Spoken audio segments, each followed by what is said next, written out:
And welcome to the Deplorable Batcave podcast. Your host, Seawall7. On the floor, say hi, Seawall. Howdy, everyone. And to his left, we have the amazing Blippity. I have been called far worse. And to his right, we have Spartacus, the one and only.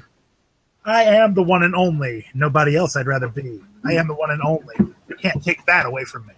And yours truly, Concerned Commoner. We are here to discuss pressing issues, shall we say, as of late. And I propose first on the floor the UC Berkeley riots.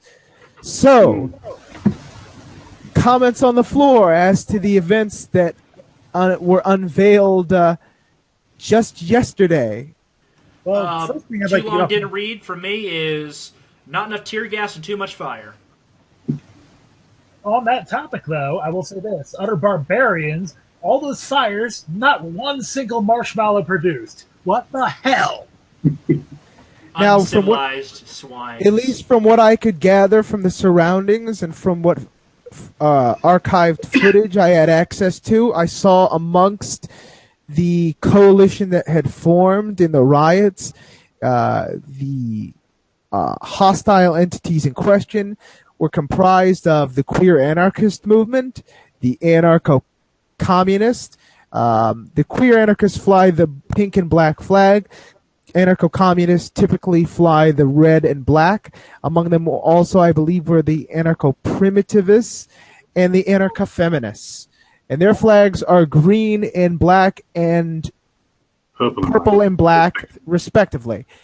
Along with some vanguardists that I saw amongst their rank. I saw a couple RevCom, also some Socialist Party, Workers' Party advocates, as well as BAM. And for those of you who do not know, BAM was basically a group. It is an acronym that means by any means necessary. They had a few scuffles with the Traditionalist Workers' Party, and the Traditionalist Workers' Party are basically a third-party, like, neo-Nazi group that they had scuffled with during the Sacramento riots about a year prior. And so basically these groups were engaging in property destruction. They were ramming fences through windows. They were going up to bystanders and attendees of the event alike and beating them with metal rods. They set the square on fire and overturned light fixtures and things of that sort. Oh, don't forget about that nice young lady who was very calmly talking to a reporter when she got this. Yes, they were also going up to people and preemptively pepper spraying them in the face.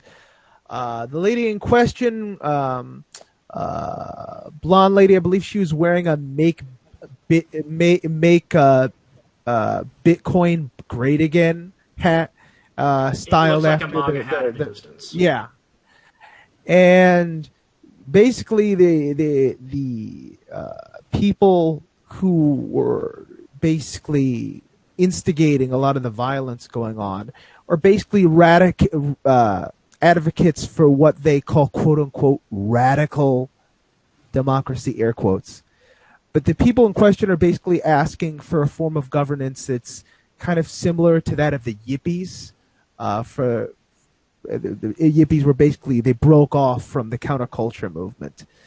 But BAM, in particular, made a coalition with them that I find rather interesting because BAM, at least as we can see from ex-members that have attested to it, ex-members attest to the fact that BAM has at least allegedly engaged in monetary extortion from its members, encouraging members to leave their families and to liquidate assets and pool their resources together because apparently they collectivize assets.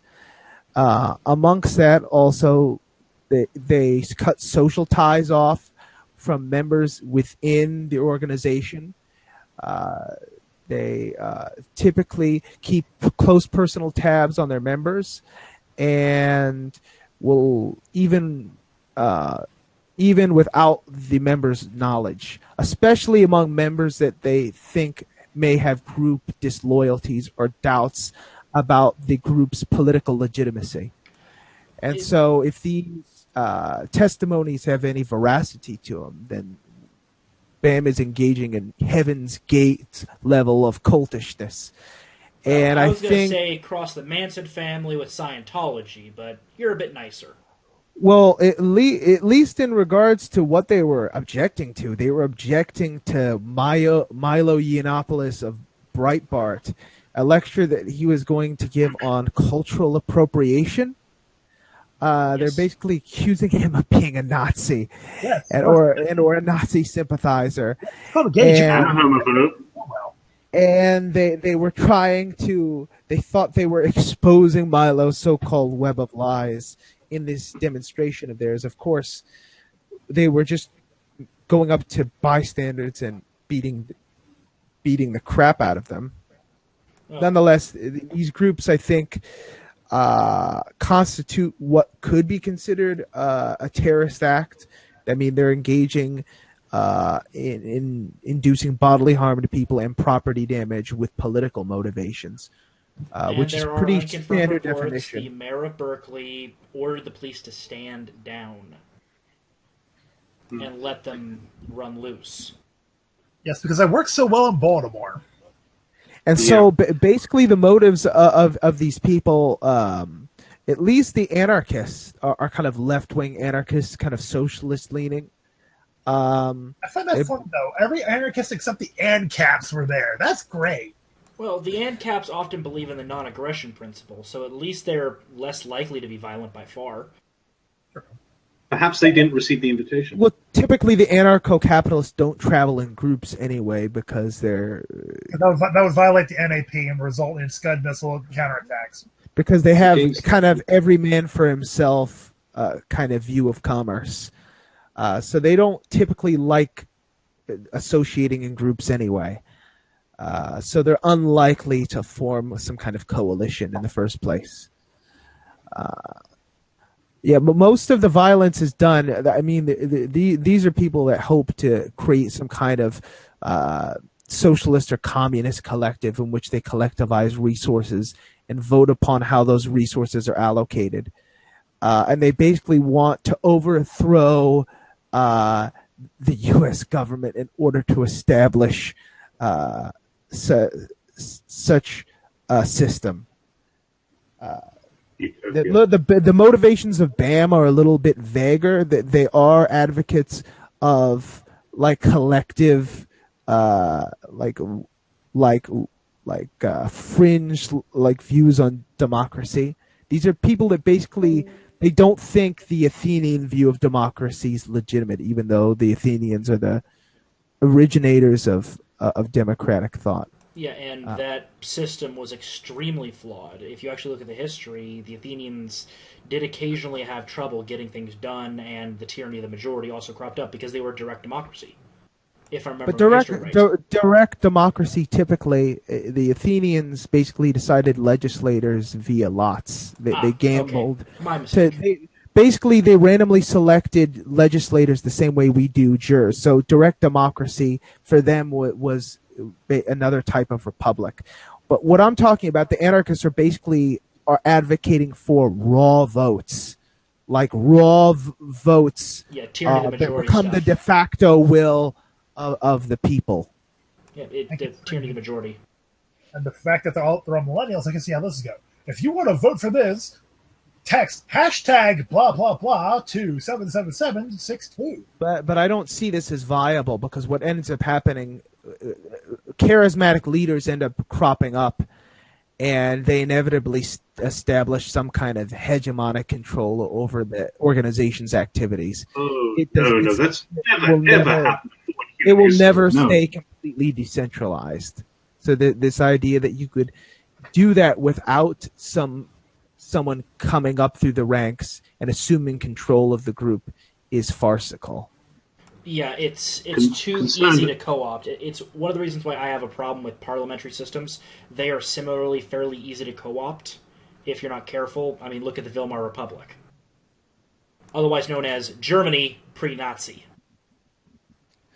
But these some of the vanguardists that were like minorities amongst this group, because it was mostly anarchists, but there were some statist socialists among their ranks. One of them spray painted "Liberals get the bullet too." And for those of you who do not know, liberal is typically a pejorative they use for the Social Democrats, and the anarchists and vanguardists alike do not shy away from the fact that they hate liberals. They don't like the Social Democrats, and they view them as largely view them as an enemy that hinders class consciousness. So they don't like the Social Democrats because they consider them wishy-washy and capitalist. Well, they by default like have this dissenting opinion. That cannot be tolerated. They don't like that Social Democrats support the private ownership of goods and the exchange done in commerce, because they fundamentally don't like the way commerce is done. Well, and they're willing to encourage insurrectionism in order to achieve their goals. Yeah. Well, okay, here's the problem I have with their entire economic model. The whole, there's no such thing as private property. Without private property, we wouldn't be anywhere near where we are today. We would pretty much have probably gotten stuck where the Native Americans ended up, because they didn't believe in private property either. Though there are other factors, we would have slowed down significantly. But Sewell, that's on a micro level. That doesn't work on a national level. When you have a civilization that already exists and you're trying to go to this transition of the complete abolition of private property, that will never work by default, because people tend to be quite protective of their shit. But these are people that basically want to collectively own goods. The problem with that being what they allot to the private person, what they call personal property, is not something that could be accepted to be reasonably respected amongst that collective, because only social mores control whether or not they're to recognize your property. But in times of scarcity, who's to say that they wouldn't overlook whatever personal property is allotted to you and use it for their own personal use, or the personal use of people they're close to that they're afraid of might end up being unduly affected by such scarcity. Bypass the times of scarcity. Forget that even being a factor. Yeah, but in times of trouble, all bets are off. But what if person X decides that they like what person Y has, and they feel that person Y is undeserving of that?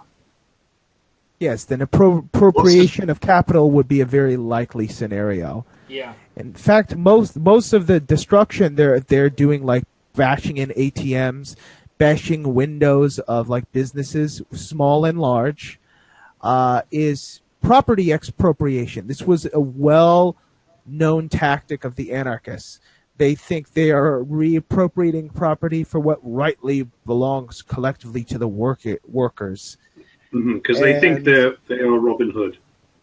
Everyone forgets Robin Hood. Not so much because they end up destroying it, and they end up basically throwing their fellow workers who are not communists under the bus. This isn't worker solidarity. This is just solidarity for whoever is an anarchist like them. Yeah.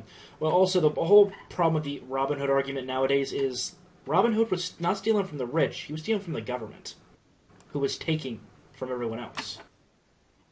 So, might have a problem with that little argument. So yeah, it's not like they're robbing the national treasury. They're attacking private businesses and people's personal property. But this is the thing they do not see, and this is not just limited to these specific groups. It's something that this is just my own opinion. I've noticed over the last number of years is that the man tends to be big businesses, but what seems to escape everyone's attention is that once upon a time these big businesses were not big businesses, but were small businesses. So all these small mum and pop stores, as you call them, across the pond, when they eventually get bigger, have they turned to the dark side? Are they then legitimate targets?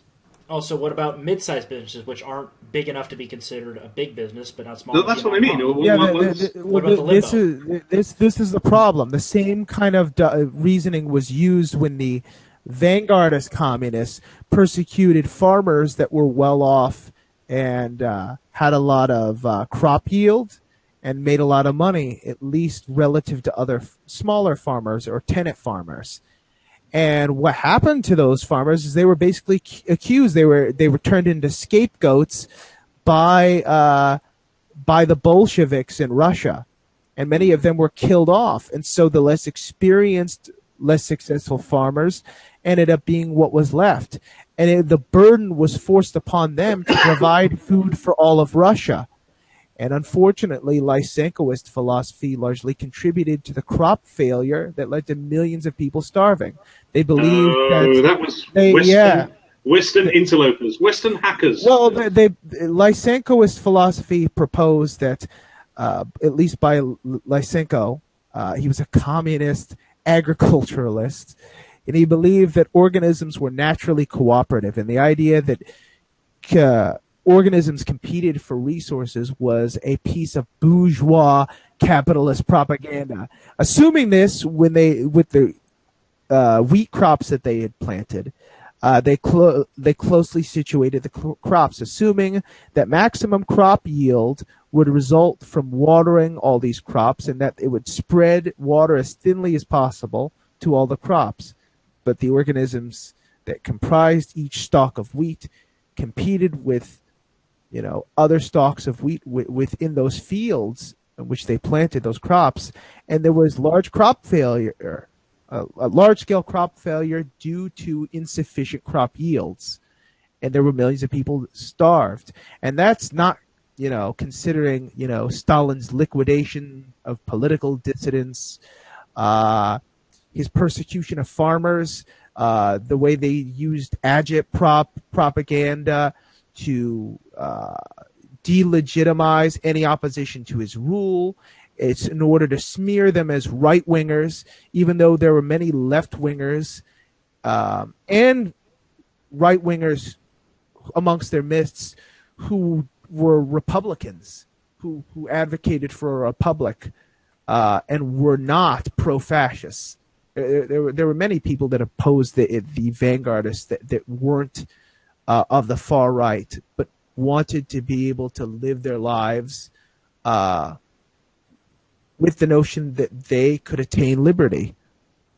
But to many of the communists and anarchists at the time, liberty was seen as bourgeois. It was seen as a luxury of the factory owners, of new money, because aristocrat would more or less constitute old money, which they were a separate class. They were like the kings and queens and nobles.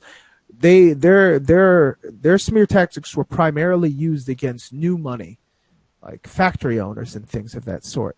There were factory owners that were exploitative towards working class, but unfortunately, working class people were caught up in that violence, as well as factory owners who were fairer to their workers and advocated for social democratic policies like the rest of them. But they had quotas to stick to. And so this same reasoning is used by the anarchists to delegitimize anyone that doesn't like their views on the matter. Because just an aside, if you're a factory worker, you're trying to be fair to your workers, but you have a quota to stick to. How can you be fair? There's only so much you can do.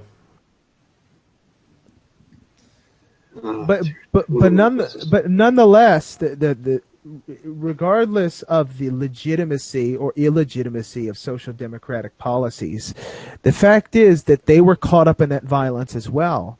But it didn't matter to the anarchists and the vanguardists. They used these tactics anyway, and I think the Antifa are no different in this regard. They use the same tactics as the vanguardists, at least when it comes to agitprop, propaganda. Do you really believe that they are as cohesive as that? As cohesive? Yeah. Enough to rabble rouse. I don't know anything that would constitute, in my eyes, as a legitimate organization, but enough to to Well, rabble rouse. let me elaborate on the question. During the inauguration, you had very large crowds across the board who were not overly excited about Trump's ascendance into presidency. Now, the ones participating in violence, could you say that they were all of this particular ilk, or were they those who were enamored by the call to revolution for whatever reason? Because it seems to be the exciting. There were partially true believers, partly people that were opportunists. I think there were a lot of people that wanted to settle scores with people that they resented, at least in the grand scheme of things. Some people didn't like their place in society and kind of hopped onto this bandwagon in the hopes of a better life. There were others too that were purely exploitative and only did it for motives related to personal gain. Okay, well, let's bring this back to Berkeley specifically, because that is the topic. Problem is the people with ambition that have personal gain claw their way up to the top, and they basically end up calling the shots. Okay, well, let's try and bring this back to Berkeley. Now, I have to admit I was not surprised to see this, though that doesn't mean I'm not disgusted by it. And, of course, the irony is that it's Berkeley, you know. This is all against fascism. The thing is, though, is that those participating, can you say that they are all of this ilk? Or is it because Berkeley has this reputation, and not a very good one, I should add, in which it is deemed to be the popular and right thing to do to partake in this bandwagon? They're interwoven and partially overlap. There were people amongst Antifa that self-attested to being students at these riots. So there's a very good chance, and I think likely, that there were students in their midst that were members of Antifa and are ongoing members of these organizations and commit these acts and attempt. They're engaging in a turf war. They're trying to claim Berkeley as their turf and basically trying to edge out anyone that claims otherwise. They're not going to succeed. But is that Antifa specifically, or is that because that there is this deep-rooted Antifa and people that share their sentiments? Concern. Let me finish the question. Isn't there already this deep-rooted mindset that's very much feels that they, as it were, own the place and can call the shots as to what is and what isn't allowed there? I think in part it has a lot to do with those sorts of sentiments. I think that. Oh, and Sewell and Spunk, please feel free to. They own this campus. It's not a matter of private ownership because they don't believe in private ownership. They just think they are the prevailing zeitgeist of the political undercurrent, so and that therefore, yes, and unfortunately. And I think this is more on independent journalist outlets, but I've seen certain progressive folk on the West Coast tacitly endorse some of AntiFuzz activity, and it's disheartening to say the least. Many of them are attempt to legitimize this in the same vein that some of the paleo conservatives were trying to legitimize the alt-right. Right, but this is because they still, the left as a whole, yes, I know I'm tarring a lot of people with the same brush here, still seem to view themselves as the minority, as the... they're the rebels outside of the castle. They're going against the grain. No, they think they're going against the grain of the quote-unquote man, but... They consider themselves to be the true heart of America. They're not. And yes, they're delusional for believing this, but they do, in fact, believe this. Yeah. They do hold to these sentiments, even though the majority of citizens, if you asked the average person about their political sentiments, they wouldn't share any of these political sentiments.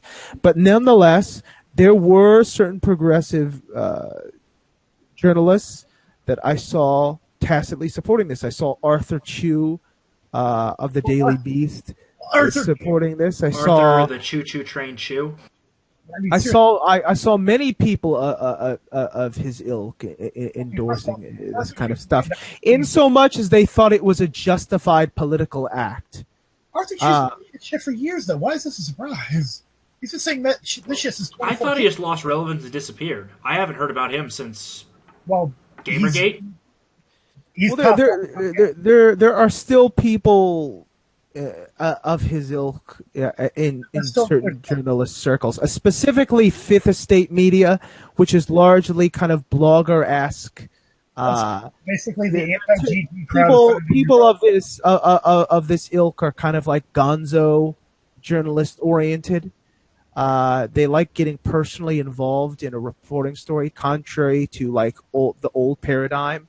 Fourth Estate kind of Walter Cronkite-ish, hands-off approach. You have to look at it with not only an open mind, considered but a skeptical is considered a bygone method of reporting. It's not to say that Cronkite never voiced his political opinions, but it was far more impersonal than now, where it's the personal is political, and the idea is that if you don't have a stake in the political dogfight, then you're being implicit in injustice.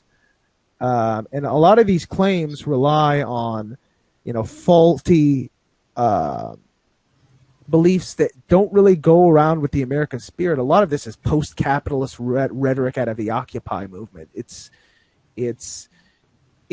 not all that liberal. If you don't consider liberty to be preeminent, what good is it to call yourself a liberal? Liberty has always and should always be your first priority, protecting it. And if it's not, how can you call yourself a liberal? There are people that are social democrats that are okay with social programs, but do it for the sake of liberty. If such a thing can be used let's have a word. So I'm not just talking about right liberals. I'm talking about left liberals as well. Let's Spot have a word. Sure. Spot.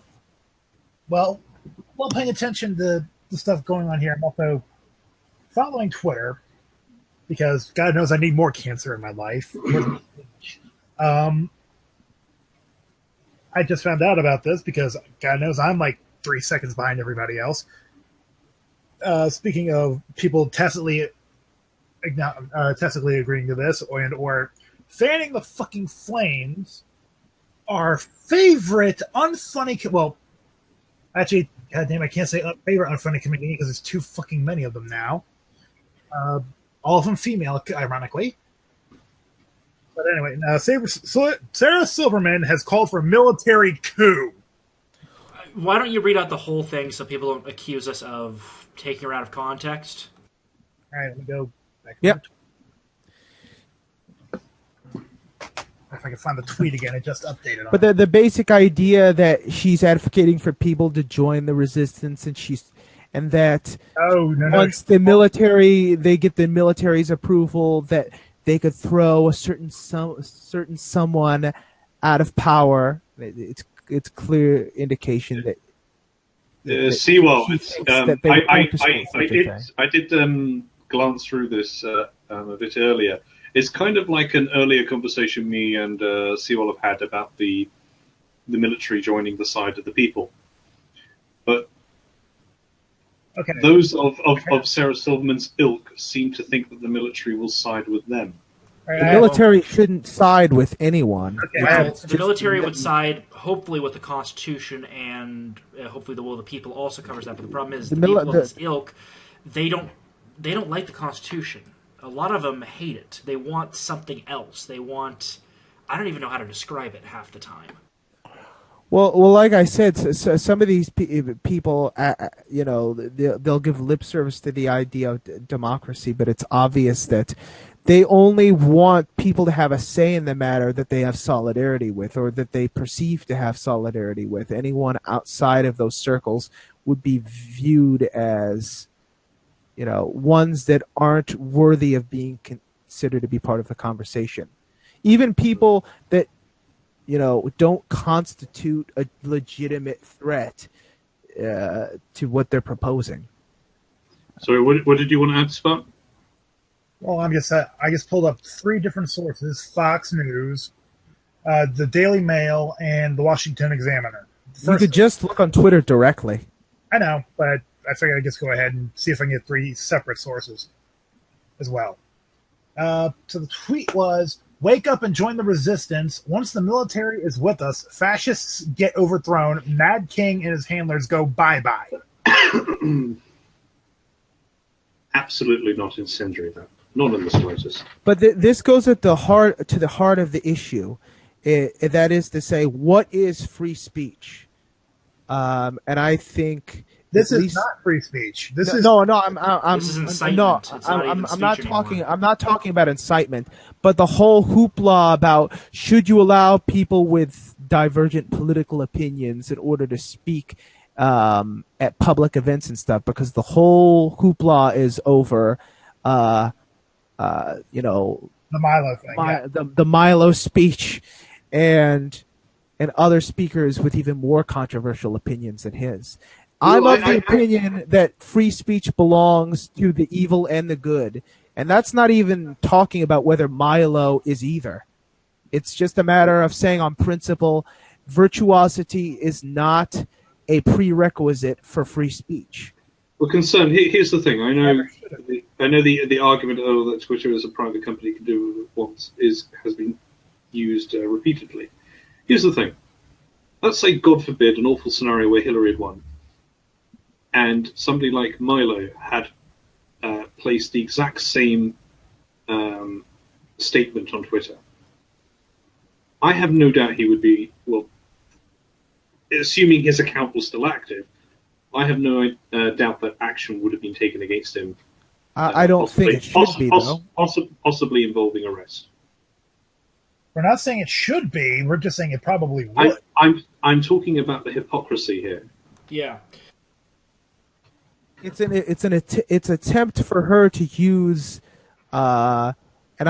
it's not ambiguous, but it's an exploit certain rhetorical ambiguities within certain phrases of that statement in order to avoid prosecution. Oh, it's just a meme, yo.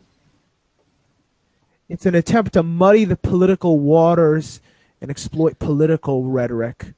She's a comedian. It was just a joke. Well, the danger of muddying the waters like this is, as the lines get more and more blurred, how far are the two political sides going to go? That's the point. They're trying to push Trump into doing something grossly illegal and then trying to catch him on it. So they're basically trying to instigate him into doing something. Well, the problem is they're going so far that if he has to instigate something, it might straight up be legal. And there's nothing they can do about it. So that's the rub. And at least into Milo's speech, I think, even if I believed him to be a Nazi, I'm of the opinion that somebody like Khalil Muhammad that wanted to wipe white people off the face of the earth, he has the right to give voice to his prejudicial views. There is no freedom in love unless there is freedom to hate. Otherwise, there is no freedom in love if it's compulsory. Well, you have to be the choice. I don't know about the US, but here in the UK, you do have racial incitement laws. Racial incitement, I'm okay of. Well, that the being racial charged as an incitement is a little vaguely worded to include. I think even insulting a race can get you arrested in Britain. Yeah, I think that shouldn't be. I don't think that there should be a law against that. Now, if you incite violence, say beat the crap out of that guy. Or just call for it. Because he's of a certain race or demographic. You could make that as an accessory to an already existing crime. If you kill somebody and it's done for political reasons, you can tack on an additional sentence as a hate crime. I'm okay with that, but I don't think hatred should be a crime in and of itself. I think that is clear evidence that Europe is living under the shadow of post-World War rhetoric. And I do think there's a significant grounds for me saying that. I think that there is no evidence that the hate speech laws in Britain or abroad in other parts of Western Europe have done anything to quell ultra right-wing views from developing within continental Europe or in the UK. They have made them fester. And of course, it's because of disparity, outright hypocrisy, that certain groups are allowed to say whatever it is they want and no action will be taken against them. Yeah, I mean, if we applied the hate speech laws of Britain equally, how many mosques would be shut down? How many imams would be either deported or arrested? I have seen several anarchists and people that sympathize with them arguing that, no, but don't you see that fascists just exploit like liberal tolerance in order to establish their hegemonic rules so that they can wipe out everyone off the face of the earth? And they compare this allowance to Chamberlain. And I would say, no, this is not equivalent to Chamberlain. You know what this is equivalent to? The Society of the White Rose. Aren't they doing the exact same thing? With certain groups, yes. Yeah, the group. When marching as a black bloc, and they're being beaten off by somebody who's plowing through their picket line because he's trying to get through to work, and things go pear-shaped for them, then they call the police to do something. The very same police that they're supposedly against. They're exploiting a system that they're supposedly against to work for them. They're trying to use the system against itself is what they're trying to do. But I do not think that people that challenge fascists on the debate floor, like real fascists, because it's clear that Milo's not a fascist. He has the political sensibilities of a Tory. He is not by any means a fascist. He's not a racial nationalist. He doesn't seem to advocate master race theory. You'd have to embrace his bedroom. He's advocating certain master race. If you don't believe in Aryan master race theory, how can you call yourself a Nazi? But that's the thing. That's a prerequisite for Nazi doctrine. If you were to believe. The irony in this, though, is even the most the most accused Nazi in this whole shebang since the 20th. Even love him or hate him, Richard Spencer doesn't qualify as a Nazi. Well, it depends whether he endorses like paleo monarchism and things of that sort. Well, also he has significant overlap with yes. Wait, socialists. because there's a difference between being a racist and a Nazi. Nazi clothes. A racist and a nationalist socialist are two different things. True, but I think he has more in common, more overlapping similarities to the Nat Sox than, say, the KKK. And the KKK were basically democratic racialists as opposed to fascists. Fascists didn't like the republic or democracy. They thought representative government was degenerate. From what I'm given to understand, Richard Spencer, I don't agree with his views because whatever, even though I'm not really pro-diversity either. He believes in a peaceful separation of ethnicities because he believes, and he does have something resembling. There's never a peaceful separation of the races. Diversity has failed.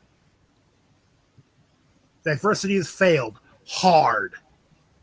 Well, okay, diversity that the left is advocating for, ethnic diversity and cultural diversity, has failed. Well, diversity of ideas while sharing a similar culture has worked very well. Look at the universities, I would say right after the free speech movement, the ideas that were talked about, the advancements they made, basically kind of a golden age for universities. But that age ended probably 20 years ago.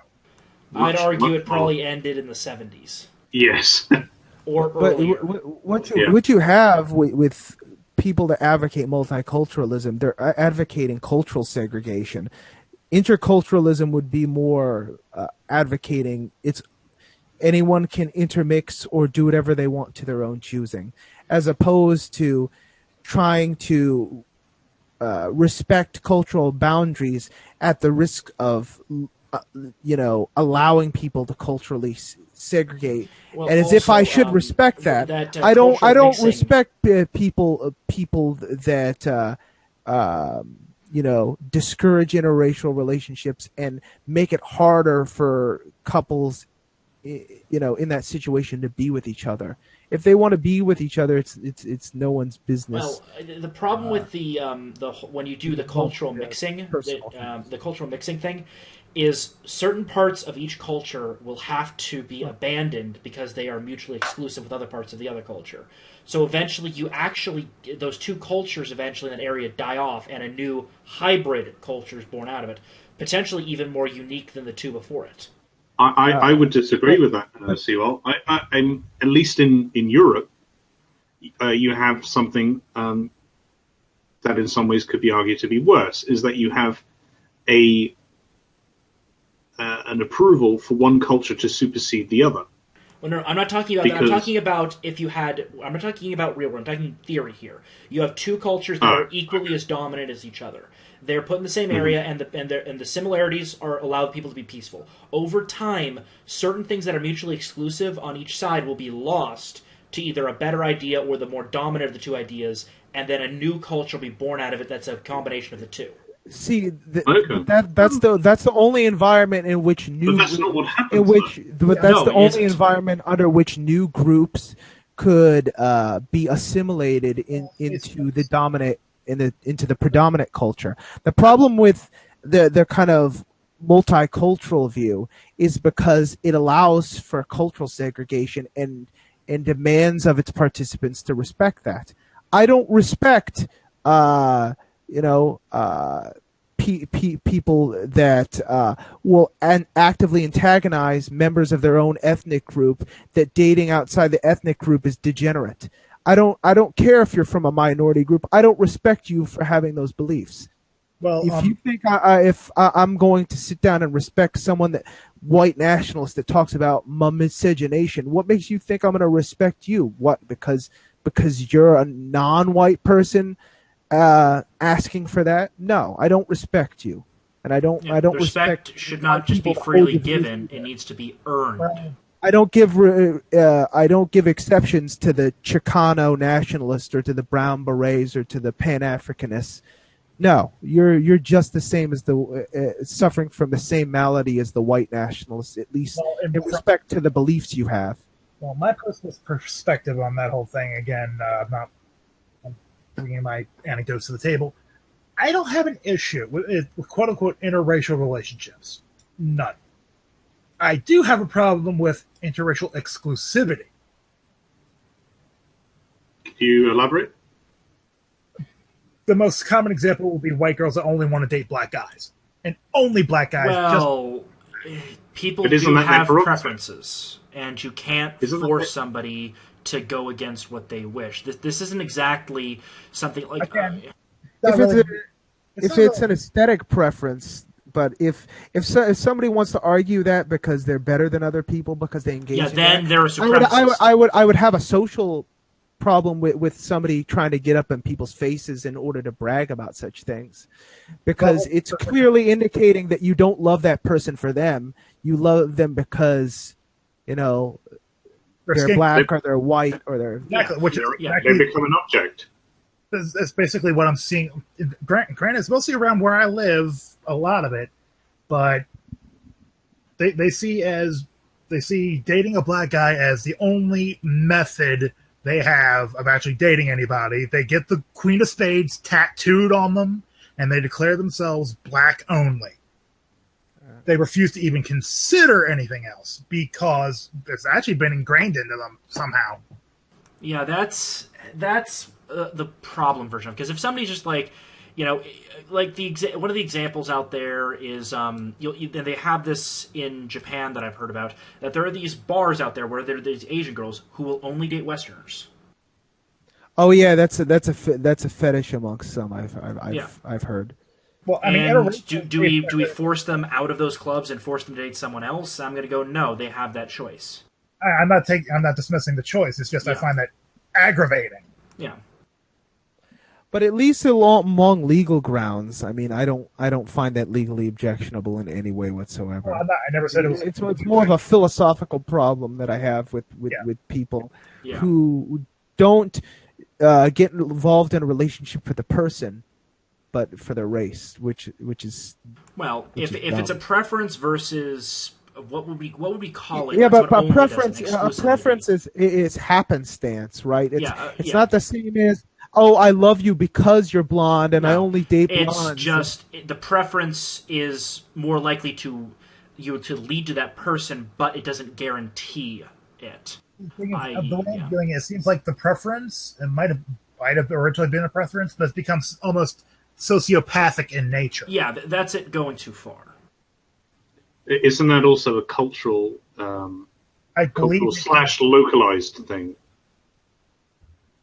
It might just be, considering it seems to be an issue. Granted, from where I live, in the major cities where I live, up and down the major areas where I live, it seems to be a rather common thing. The problem is that there are a lot of people that there were so many people in the 60s, they were convinced that they could repurpose racialism into a counterculture, and they're wrong. The racial nationalism cannot be redeemed by turning it into a counterculture. It's not redeemable, and it's a fruitless pursuit to try to say, well, as long as those that don't have hegemonic rule advocate for it for their own autonomy, then it's okay. No, it's not okay, and I'm not interested in giving you exception. Concerned, I thought you liked flaunting your melanin. My melanin. Mm-hmm. Well, I'm sorry. I seem to have misplaced melon there. My K selection. I think my get woke hashtag get woke. I'm sorry. I think I lost both the melon and woke. Also, we forgot something at the beginning of this broadcast. We didn't. Melanin leads to higher intelligence quotients. We didn't what? We didn't People praise with darker Kek skin are naturally smart. We didn't praise Kek as we're now Kekistani. Oh, that's good. Oh, goodness. Good enough. Moving on. Although I will say this, I am rather disappointed with the Kekistani national anthem. Get out, normies. Well, no, I am disappointed because I expected like 3 seconds into it to turn into "Never Gonna Give You Up." Well, to be fair, it's going through several revisions. It's going to be utilizing the Soviet national anthem as a tune. Yeah. Also, Spartacus, how dare you remind us of the Rickroll? Because it's classic Kek. No, it's not classic Kek. The normies took it over. We can't do it anymore. I said it's classic Kek. I didn't say it was valid Kek. Hashtag a narco breakdown. Hey, I believe in, life's the pursuit of happiness, but I might suspend it just for you for that position. Don't make me. Don't make me cross that line. I will Rickroll you, and I will have no shame in doing it. I will take Rickrolling back from the normies. Gentlemen, should we move on to the next topic? Sure. What is next topic? Well, one of the things that was brought up earlier, if you guys want to discuss it, is the "He Will Not Divide Us" meme. Oh, yeah. Sorry, it's not a meme. It's an art performance. Oh, yes, No. it is. We've taken it over. It is a meme now in real life. Oh, it's the art display. What was the name of the museum in question? The Museum of the Motion Picture in New York or something like that. It's highly pretentious. So they established a web camera right in the middle of the display, and Shia LaBeouf is basically the one funding this. Not just him. It's also Will Smith's batshit crazy offspring. Oh, Jaden Smith. Yes. Yeah. So, child actor. I've got to get some of his quotes up. They are. But, yeah, for those of you who do not know, for those who have been living under a rock, Shia LaBeouf is former Even Stevens actor, former Disney star. Guys, I've crashed. I shall rejoin you. Rejoin you soon. Okay. Just as a future reference, though, his name is now one word. Shia LaBeouf. It's one word. Shia LaBeouf. Also, in that video where that one guy was getting his ear yelled in, I couldn't guess what he was saying, but he said apparently that Shia LaBeouf's beard tasted of cheese or something. So basically, what happened is that he said "praise Keck," and then he did the 14 lines like the alt right, like "we must secure a Yeah. future for white children," yada yada. So it's getting very hard to distinguish like the actual serious alt writers using trolling as a veneer Poe's Law. Engaged. versus like the trolls, which basically a bunch of people from Daily Stormer who didn't like their sites getting raided decided they were going to have a troll. They were going to have a try at the troll game, and they attempted to co-op trolling for political BS. And I think trolling should just be about trolling. There should be no reason for trolling other than the trolling. lulz. Other than the lulz. The lols, the lol cows, all that fun stuff. Well, considering that Shia LaBeouf has turned into a lol cow that keeps on giving. He's the newest lol cow in the lol milk factory. So let's put it this way. Spencer is not like a legit troll, but Joshua Goldberg would be. I'm not familiar with Goldberg, but He pretended to be an Islamic terrorist. He also pretended to be a Nazi. He pretended to be a feminist and actually got on The Guardian. He ended up getting arrested, but the dude was trolling at God tier levels. This man, and he's the difference was between he him a good feminist while he was playing the role of a feminist? Was he was doing a better job? He was a rad femme. He posed as a rad femme. Oh, goody. So, but the difference between him and people who are like Spencer types, Joshua Goldberg didn't actually believe the crap he was spouting. It was a persona. You're not actually supposed to believe this, you retards. Like the people that actually believe this, they're just adopting the moniker of a troll in order to make political headway. So Yes. that's some autist level trolling right there. Although I still think I'm going to... Actually, next thing we need to do, we need to get to New York and fly the Kekistani flag on the live stream. Yeah. Kekistan is going to annex the he will not divide us. We will demand it as our embassy. Time to separate the wheat from the chaff.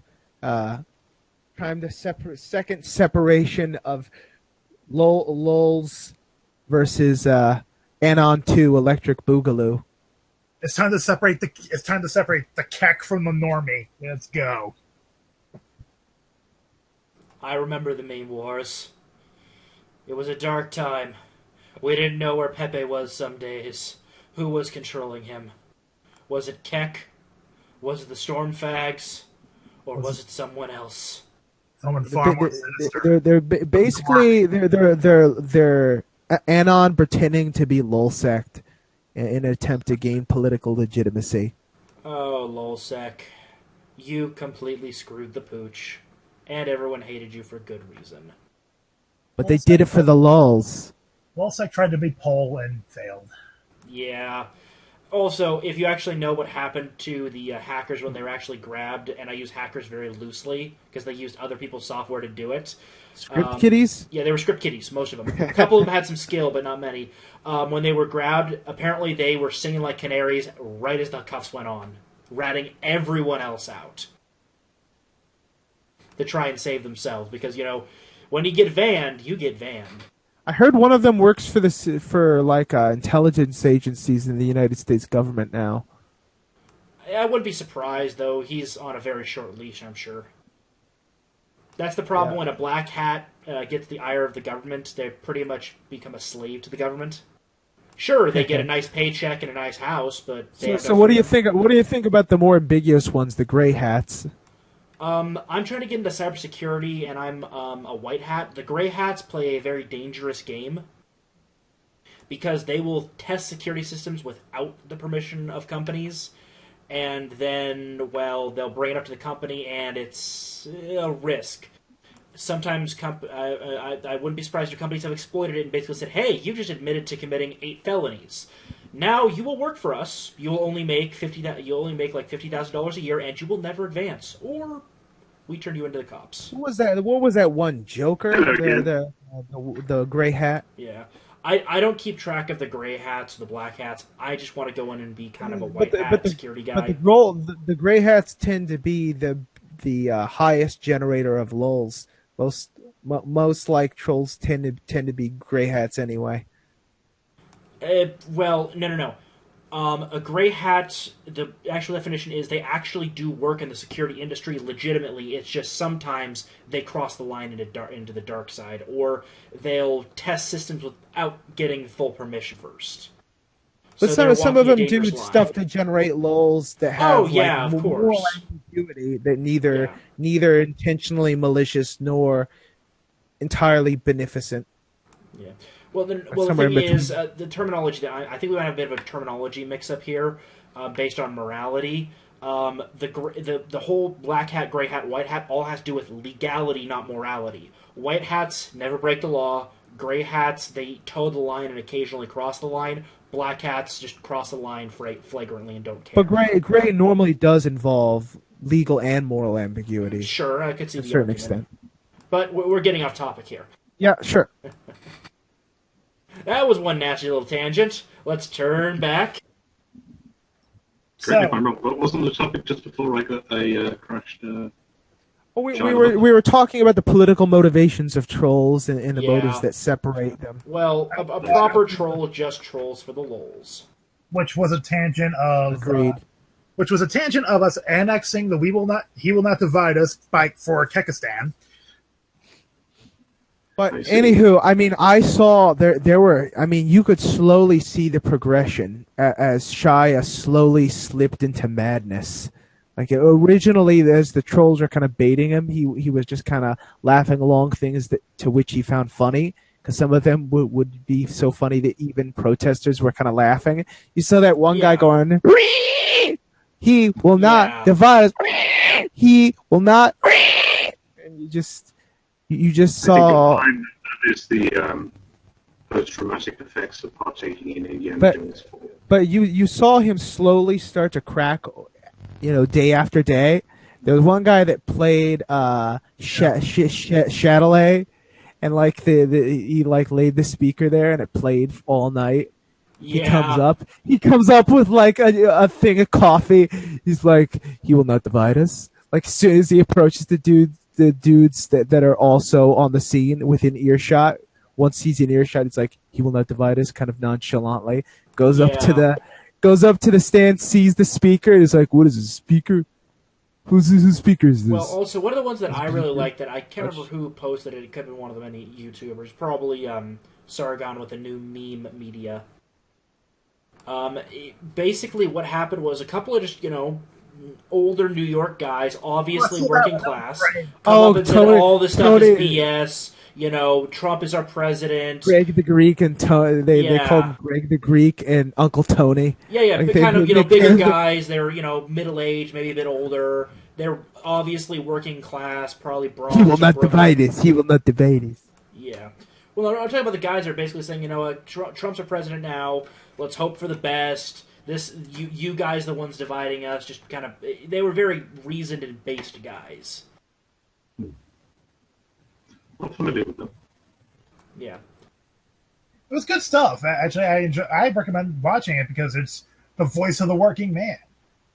Yeah, and their voice is, "Hey, Trump's our president now. Deal with it." No. But I saw a lot of trolling going on. It was mostly by trolls though that didn't have any political allegiances. They didn't really care about the election. I think they were just praising Keck. That's all they were doing. I mean, there were a few MAGA, people that were, of course, trolling too. But it was mostly people that just doing it. Well, let's face it. For its own sake. You have a live stream that's supposedly going to be running for 4 years. Get get your chuckles in whenever you feel like it, because that camera's gonna be there. I've seen a lot of like not I wouldn't call them anti social justice, but they're kind of anti like they don't like the post capitalist takes on social justice. I've even seen like communists that are kind of like anti that kind of stuff, like trolling these dudes. Like they're like so easily triggered. I've seen like communists trolling these guys. We're hitting up close to an hour. I don't know how long we want to go for. Truth is stranger than fiction. We'll stop it in an hour. Okay, let's just kind of finish off the thoughts. We're about 30 seconds out from an hour. Yeah. Okay, guys, closing words? Well, that was rather sudden. All I have is may kek upon you, and may Pepe bless you with the dankest of memes. And the wettest of beds. Amen. Yes. I do want to reach a quick handout to those that might be considered joining the Black Bloc or part of the kind of the anarcho side, SJW side. Kind of a cautionary warning. Be careful with what battles you choose to pick and what tactics you plan on using. Because if you use the wrong tactics at the wrong time at the wrong battle, you will only push people farther away from where you think they should be. Instead of going for the riots, try to debate people like Milo. If you truly believe that you are on the right side, that you have the best argument, sit down with the man. And he has talked about willingly wanting to do debates. He's done multiple debates with known feminist SJWs. Most people think he's won. Some people think he's lost. But if we go back to the old style of debate, we can come to a consensus. We can come up with the best ideas. We can end this cycle of going right, then left, then right, then left. And maybe make the world a better place. Also, praise Keck and get good scrub.